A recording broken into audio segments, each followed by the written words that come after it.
দীপৰ বিলৰ ৰেল ক্ৰছিঙৰ সমীপত বিধ্বংসী অগ্নিকাণ্ড দেউচোতালত ভস্মীভূত হয় প্লাষ্টিক সামগ্ৰীৰ এটা গুদাম ভস্মীভূত হৈছে লক্ষাধিক টকাৰ সামগ্ৰী বিধ্বংসী জুই দেখি আতংকিত হৈ পৰে অঞ্চলবাসী অগ্নি নিৰ্বাপক বাহিনীৰ 9খনকৈ বাহনেৰে নিৰ্বাপন কৰা হয় জুই দীপৰ বিলৰ ৰেল ক্ৰছিঙৰ সমীপত সংঘটিত হয় এই বিধ্বংসী অগ্নিকাণ্ড দৃশ্য আমি দেখুৱাইছো বিধ্বংসী অগ্নিকাণ্ডত লক্ষাধিক টকাৰ সামগ্ৰী জ্বলি ভস্মীভূত হৈছে দেউচোতালত এই অগ্নিকাণ্ডৰ ঘটনা সংঘটিত হৈছে বিধ্বংসী জুই দেখি ৰাইজ আতংকিত হৈ পৰে স্থানীয় লোক আতংকিত হৈ পৰে অগ্নি নিৰ্বাপক বাহিনীৰ 9খনকৈ বাহনেৰে নিৰ্বাপন কৰা হয় জুই কিন্তু কি কাৰণত অগ্নিকাণ্ডৰ সূত্ৰপাত হ'ল সেয়া এতিয়াও জানিব পৰা হোৱা নাই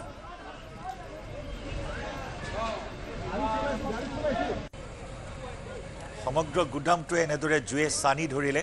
জুই ধুৱাই সমগ্ৰ অঞ্চলটো এনেদৰে সানি ধৰাত ৰাইজ আতংকিত হৈ পৰে স্থানীয় লোকসকল যথেষ্ট আতংকিত হৈ পৰে খবৰ দিয়া হয় অগ্নি নিৰ্বাপক বাহিনীক 9খনকৈ অগ্নি নিৰ্বাপক বাহিনীৰ বাহনে কেইবা ঘণ্টা জোৰা নিৰন্তৰ প্ৰচেষ্টাৰ অন্তত জুই নিৰ্বাপন কৰিবলৈ সক্ষম হয় দীপৰ বিলৰ দেউচোতালত সংঘটিত হয় প্লাষ্টিক সামগ্ৰীৰ এটা গুদাম সম্পূৰ্ণৰূপে ভস্মীভূত প্লাষ্টিক সামগ্ৰীৰ এই গুদামটো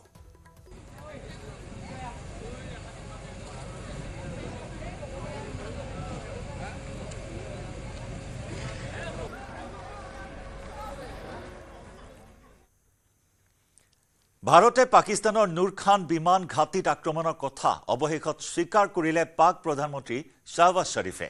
ইমান দিনে বিষয়টোক লৈ দুই পক্ষৰ মাজত চলি থকা বাদানুবাদৰ মাজতে পাকিস্তানৰ প্ৰধানমন্ত্ৰীয়ে স্বীকাৰ কৰিলে এই কথা নিশা 2:30 সেনা প্ৰধান আসিম মুনিৰে ফোন কৰি জনাইছিল প্ৰধানমন্ত্ৰী শাহবাজ শৰীফক ভাৰতে পাকিস্তানৰ অত্যন্ত গুৰুত্বপূৰ্ণ নুৰ খান বিমান ঘাটিৰ লগতে কেইবা ঠাইতো বোমা বৰ্ষণ কৰাৰ কথা জনাইছিল পাকিস্তানৰ প্ৰধানমন্ত্ৰীক ভাৰতৰ অপাৰেশ্যন সিন্দুৰৰ তীব্ৰতা কিমান আছিল সেয়া প্ৰতিফলিত হৈছে পাক প্ৰধানমন্ত্ৰী শাহবাজ শৰীফৰ মন্তব্যত আৰু পাক প্ৰধানমন্ত্ৰীগৰাকীয়ে এই মন্তব্যৰে দেশখনৰ বিমান কোঠত ভাৰতে আক্ৰমণ কৰাটো প্ৰথমবাৰৰ বাবে আনুষ্ঠানিকভাৱে স্বীকাৰ কৰিলে প্ৰধানমন্ত্ৰীৰ মন্তব্যত নিশা ভাৰতে চলোৱা আক্ৰমণৰ সময়ত ইছলামাবাদত যে হাহাকাৰ লাগিছিল সেই কথাও স্পষ্ট হ'ল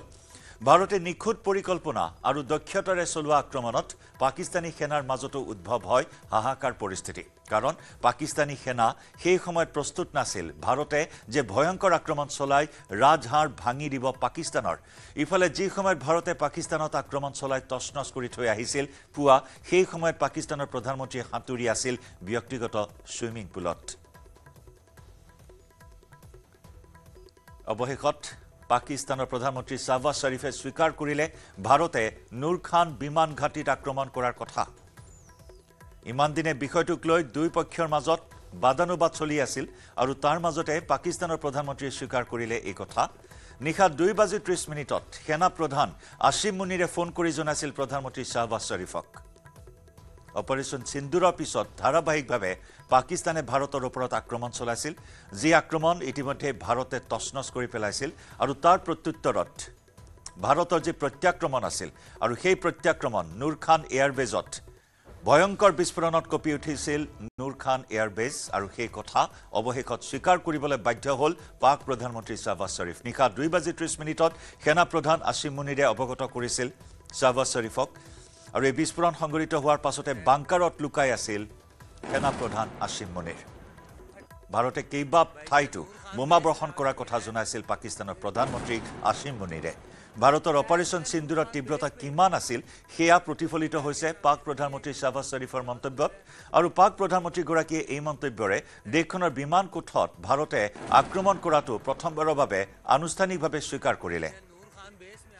প্ৰধানমন্ত্ৰীৰ মন্তব্যত নিশা ভাৰতে চলোৱা আক্ৰমণৰ সময়ত ইছলামাবাদত যে হাহাকাৰ লাগিছিল সেই কথাও স্পষ্ট হ'ল ভাৰতে নিখুঁত পৰিকল্পনা লক্ষ্য নিৰ্ধাৰিত আক্ৰমণ আৰু দক্ষতাৰে চলোৱা এই আক্ৰমণত পাকিস্তানী সেনাৰ মাজতো উদ্ভৱ হয় হাহাকাৰ পৰিস্থিতি কাৰণ পাকিস্তানী সেনা সেই সময়ত প্ৰস্তুত নাছিল বা ভবাই নাছিল যে ভাৰতে ভয়ংকৰ আক্ৰমণ চলাই ৰাজহাড় ভাঙি দিব পাকিস্তানৰ ইফালে যি সময়ত ভাৰতে পাকিস্তানত আক্ৰমণ চলাই তছনছ কৰি থৈ গৈছে পুৱা সেই সময়ত পাকিস্তানৰ প্ৰধানমন্ত্ৰীয়ে হাতুৰি আছিল ব্যক্তিগত সুইমিং পুলত का वक्त था मुझे सुबह में फजर के बाद मैं स्विमिंग करता हूं तो मैं एहतियातन अपना सिक्योर फोन साथ ले गया और मैंने ज़िया को कहा कि ज़िया यार अगर कोई घंटी बजे तो मुझे फौरन बताना। As luck would have it, वो घंटी बजी तो जनरल आसिफ मुनीर लाइन पर थे। कह लेंगे कि वज़ीर आज़म हमने बड़ा भरपूर उनको जवाब दिया है और अब हमें गाँव की रात को फिर हमने फैसला किया कि एक मेजर्ड एक हम जवाब देंगे। 9 और 10 की दरमियानी रात में तकरीबन 2:30 बजे सिपा सलार जनरल सैयद आसिफ मुनीर ने मुझे सिक्योर फ़ोन पे मुझे बताया कि वज़ीर आज़म साहब, हिंदुस्तान ने अपने बैलिस्टिक मिसाइल अभी लॉन्च किए हैं, एक नूर खान एयरपोर्ट पे गिरा है और कुछ और दूसरे इलाकों में गिरे हैं। शीघ्रेই ঘোষণা হ'ব প্ৰদেশ কংগ্ৰেছৰ নতুন সভাপতিৰ নাম। এপিচিচিৰ সভাপতি দৌৰত গৌৰৱ গগৈ, প্ৰদ্যুৎ বৰদলৈ আৰু দেৱব্ৰত শইকীয়া। প্ৰদেশ কংগ্ৰেছৰ নতুন সভাপতি নিৰ্বাচনক লৈ শুকুৰবাৰে দিল্লীত অনুষ্ঠিত হয় ৰুদ্ধদ্বাৰ বৈঠক। বৈঠকত উপস্থিত থাকে মল্লিকাৰ্জুন খাৰ্গে, ৰাহুল গান্ধী, কেশী বেণুগোপাল, জিতেন্দ্ৰ সিং। বৈঠকত উপস্থিত থাকে প্ৰদেশ কংগ্ৰেছৰ সভাপতি ভূপেন বৰা, বিৰোধী দলপতি দেৱব্ৰত শইকীয়া, সাংসদ ৰকিবুল হুছেইন, প্ৰদ্যুৎ বৰদলৈ, বিধায়ক জাকিৰ হুছেইন সিকদাৰ। আজি দিল্লীত উপস্থিত হ'ব গৌৰৱ গগৈ। অসমৰ লগতে আৰু কেইবাখনো ৰাজ্যৰ নেতৃত্বৰ হাল সলনিৰ ওপৰত হ'ব আলোচনা। ভূপেন কুমাৰ বৰাই এআইচিচিৰ সাধাৰণ সম্পাদকৰ পদবী লাভ কৰাৰ সম্ভাৱনা প্ৰবল। ইপিনে অসম প্ৰদেশ যুৱ কংগ্ৰেছৰ সভাপতি জুবেইৰ আনমক জৰুৰীভাৱে দিল্লীলৈ তলব কৰা হৈছে। দিল্লীত ৰাহুল গান্ধীক সাক্ষাৎ কৰিব অসম প্ৰদেশ যুৱ কংগ্ৰেছৰ সভাপতি জুবেইৰ আনমে। ইতিমধ্যে নিশাই দিল্লীলৈ ৰাওনা হৈছে যুৱ কংগ্ৰেছৰ সভাপতিগৰাকী। আমাৰ জ্যেষ্ঠ সাংবাদিক বিপুল বৰ্মনৰ সৈতে সংযুক্ত হৈছোঁ। বিপুল, ইতিমধ্যে পঞ্চায়ত নিৰ্বাচনতো মুখ ঠেকেচা খালে কংগ্ৰেছে। সন্মুখত 26ৰ বিধানসভা নিৰ্বাচন আৰু তাৰ পিছত এই ধৰণৰ তৎপৰতা। এপিচিচিৰ সভাপতি হাল সলনিক লৈ এই ব্যাপক গুণাগথা বৰ্তমান। হয় জয়ন্ত, কংগ্ৰেছে ধাৰাবাহিকভাৱে ইটোৰ পিছত আনটো নিৰ্বাচনত যি ধৰণে তেওঁলোকে পৰাজয় বৰণ কৰিছে, বিশেষকৈ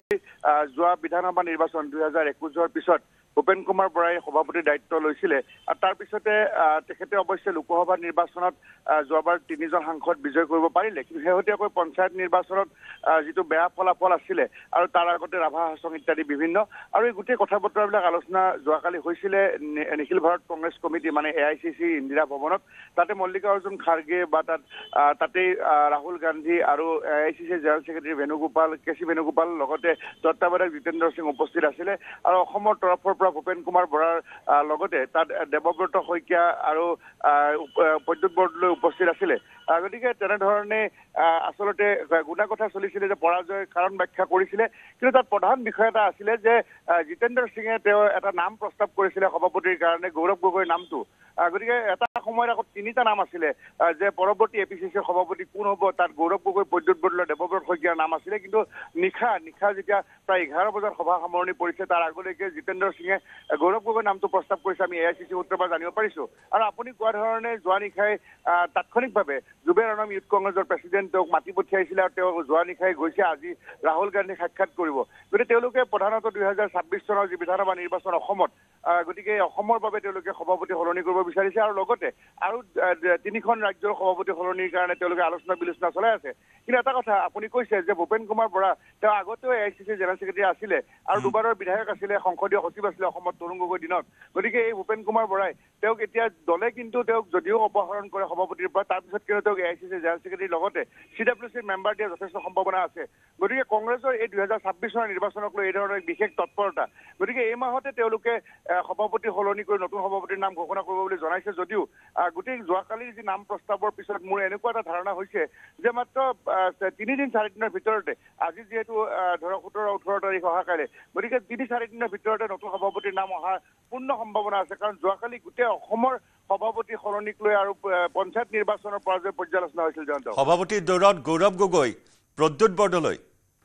গতিকে কোনে সেই হাঁহি মাৰিব সভাপতি হিচাপে, এই মুহূৰ্তত সেয়া হৈছে ডাঙৰ প্ৰশ্ন। হয় জয়ন্ত, চাওক গৌৰৱ গগৈৰ ক্ষেত্ৰত আপোনালোকে জানে যে 19জন বিধায়কে কিছুদিন আগতে স্বাক্ষৰ কৰিছিলে, তাত মাত্ৰ 2জন বিধায়কে ছিগনেচাৰ দিয়া নাছিলে। এজন হ'ল জাকিৰ হুছেইন সিকদাৰ, এজন হ'ল দেৱব্ৰত শইকীয়া, আৰু বাকী গোটেই 19জন বিধায়কে স্বাক্ষৰ দিছিলে। সাংসদ 3গৰাকী আছিলে, তাত প্ৰদ্যুৎ বৰদলৈ, ৰকিবুল হুছেইন আৰু গৌৰৱ গগৈ নিজেই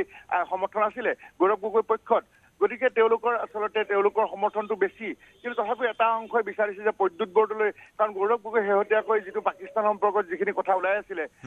এটা অংশই বিচাৰিছিলে যে প্ৰদ্যুৎ বৰদলৈ APCC সভাপতি হওক নেকি গতিকে তাৰ সমান্তৰালকৈ বিৰোধী দলৰ প্ৰতি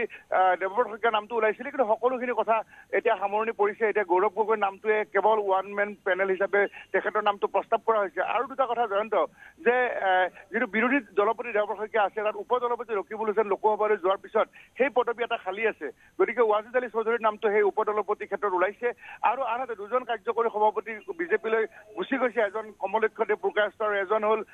ৰাণা গোস্বামী সেই দুটা পদবীও খালী আছে গতিকে দুজন কাৰ্যকৰী সভাপতি জাকিৰ হুছেইন চিকদাৰৰ লগত আন দুজন কাক লয় সেই বিলাকৰ কথাও যোৱাকালি আলোচনা হৈছে গতিকে যাকে সভাপতি নিদিয়ক কিয় সভাপতি হোৱাৰ লগতে লগে লগে কিন্তু পুৰণা যিখন ভূপেন বৰাৰ কমিটি সেইখন তাৎক্ষণিকভাৱে সেইখন ভংগ হৈ যাব আৰু নতুন কমিটিয়ে যদি গৌৰৱ গগৈ সভাপতি লাভ কৰে তেতিয়াহ'লে নতুন কমিটিয়ে কিন্তু এখন পূৰ্ণাংগ কমিটি বনাব আৰু সেই কমিটিখনে এই ধৰণে কাৰ্যকৰী সভাপতি জেনেৰেল ছেক্ৰেটাৰী তেওঁলোকে নতুনকৈ নিযুক্তি দিব জয়ন্ত ধন্যবাদ বিপুল